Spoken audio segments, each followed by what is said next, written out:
और उसके बाद में भी वो मान्यता दत्त को लेकर कहीं ना कहीं वादों विवादों में फंसे रहे। मगर एक बात यहां देखनी बहुत जरूरी है कि गुरु अपनी 7वीं दृष्टि से चंद्र यानी पत्नी के घर को देखता है, इसलिए मान्यता दत्त उनके लिए लक्की साबित होगी। इस वक्त गुरु में शुक्र उनका नीच है, जिसके कारण उनको अलग अलग अफेयर्स में भी प्रॉब्लम आई, दूसरी शादी करने में भी प्रॉब्लम आई। मगर मान्यता से उनकी शादी जो है सफल शादी मानी जाएगी और आगे आकर ये जोड़ी जो है वो अच्छी सफल वैवाहिक जीवन में परिवर्तित होगी। इस वक्त शुक्र नीच होने की वजह से, गुरु में शुक्र जब नीच हुआ है तो उनको ये प्रताड़ना झेलनी पड़ी, यानी उनका पॉलिटिकल कैरियर शुरू होने से पहले ही आज तो खत्म होता हुआ दिखाई देता है। मगर पत्नी के भाग्य से गुरु की दृष्टि पत्नी के 7वें भाव में है, पत्नी के घर पे है, इसलिए पत्नी के द्वारा कहीं ना कहीं उनके जीवन में फिर रोशनी आ सकती है।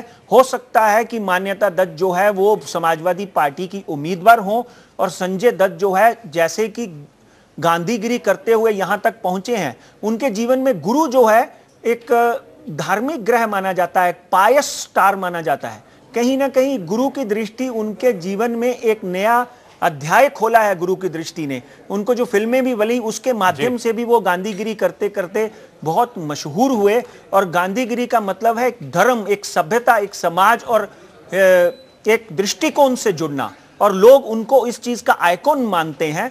ये उनके ऊपर जो समस्या है राहु की दशा से चलती आ रही है, मगर गुरु की महादशा जो है उनके ऊपर 7/4/2014 तक है। और जैसे हम बात कर रहे थे कि गुरु द्वादश भाव में तुला राशि का बैठा हुआ है, तो एक बात तय है, वो चाहे मान्यता के थ्रू करें, चाहे समाजवादी पार्टी के थ्रू करें, राष्ट्र की सेवा उनके जीवन में लिखी है। और आप देखेंगे कि वो अपने पिता सुनील दत्त से भी बड़े पॉलिटिशियन और राष्ट्र के हित में काम करने वाले साबित होंगे।